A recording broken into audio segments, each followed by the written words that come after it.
ಎಲ್ಲರಿಗೂ ನಮಸ್ತೆ. ಇವತ್ತು ಊಟಕ್ಕೆ ಸುವರ್ಣಗಡ್ಡೆ ಕೂಟ್ ಮಾಡಬೇಕಂತ ಇದ್ದೇನೆ. ಅದಕ್ಕೆ 1/4 kg ಸುವರ್ಣಗಡ್ಡೆ ತಗೊಂಡಿದ್ದೇನೆ. ಮೊದಲು ಇದರ ಸಿಪ್ಪೆಯನ್ನೆಲ್ಲ ತೆಗೆದು ಚಿಕ್ಕ ಹೋಳುಗಳನ್ನಾಗಿ ಮಾಡ್ಕೋಬೇಕು. ನಂತರ ಚೆನ್ನಾಗಿ ತೊಳೆದು ಅದು ನೀರಿನ ಅಂಶ ಹೋಗೋ ತನಕ ಅದನ್ನು ಎತ್ತಿಟ್ಕೋಬೇಕು. ಅಂದರೆ ಬಟ್ಟೆ ಮೇಲೆ, ಒಣ ಬಟ್ಟೆ ಮೇಲೆ ಹಾಸಿಟ್ಟು ಅದು ನೀರಿನ ಅಂಶ ಇಳಿಯೋ ತನಕ ಒಣಗಿಸಬೇಕು.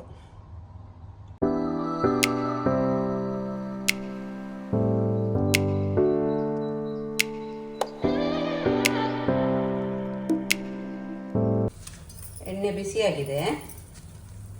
ಮಸಾಲೆ ಹುರಿಲಿಕ್ಕೆ 6 ಒಣಮೆಣಸು ಹಾಕ್ತಾ ಇದ್ದೇನೆ.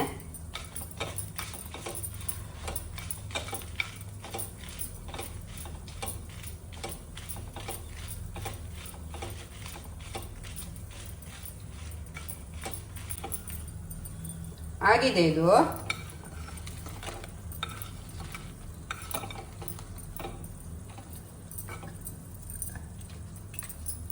ಗ್ಯಾಸ್ ಬಂದ್ ಮಾಡ್ತಿದ್ದೇನೆ. ಒಣಮೆಣಸು, ಸ್ವಲ್ಪ ಕಾಯಿ ತುರಿ, ಸಣ್ಣ ಹುಣಸೆ ಹಣ್ಣು ತಗೊಂಡಿದ್ದೇನೆ. ಮೊದಲು ಇದನ್ನು ಅರಿತೇನೆ. ಬಿಸಿ ಕಾವಲಿಗೆ ನಾನು ಸಾಸಿವೆ ಹಾಕಿದ್ದೇನೆ.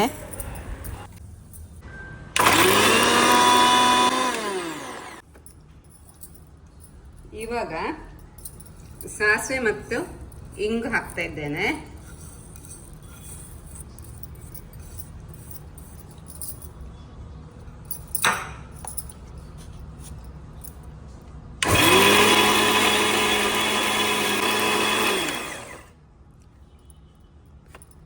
ಆಗಿದೆ ಇದು. ಬಾಣಲೆಗೆ ಎಣ್ಣೆ ಹಾಕಿದ್ದೇನೆ. ಈಗ ಸುವರ್ಣಗಡ್ಡೆಯನ್ನು ಇದಕ್ಕೆ ಹಾಕಿ ಹುರಿಬೇಕು.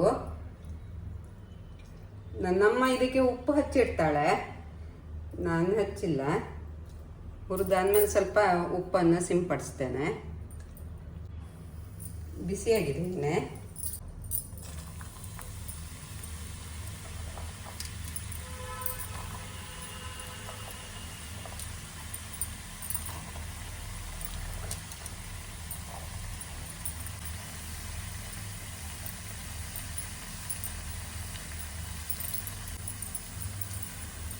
ಇದು ಫ್ರೈ ಆಗಿದೆ ಇದು.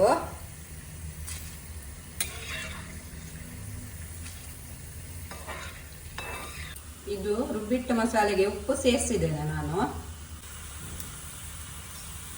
ಸಾಸಿವೆ, ಕರಿಬೇವಿನ ಸೊಪ್ಪು,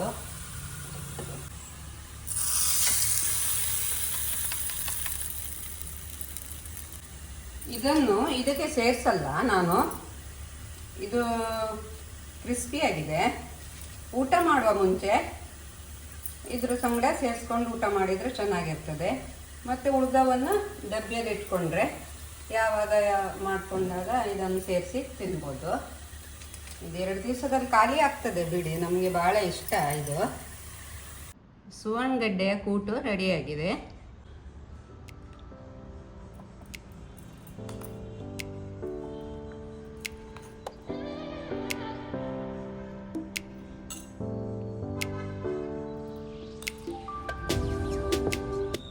ಊಟಕ್ಕೆ ರೆಡಿಯಾಗಿದೆ. ಅನ್ನ, ತೋವೆ, ಉಪ್ಪಿನಕಾಯಿ, ಮ್ಯಾಂಗೋ ಉಪ್ಪಿನಕಾಯಿ, ಇದು ಅಲಸಂದೆ ಉಪ್ಪಿನಕಾಯಿ, ಸುವರ್ಣಗಡ್ಡೆ ಕೂಟು, ಮೊಸರು.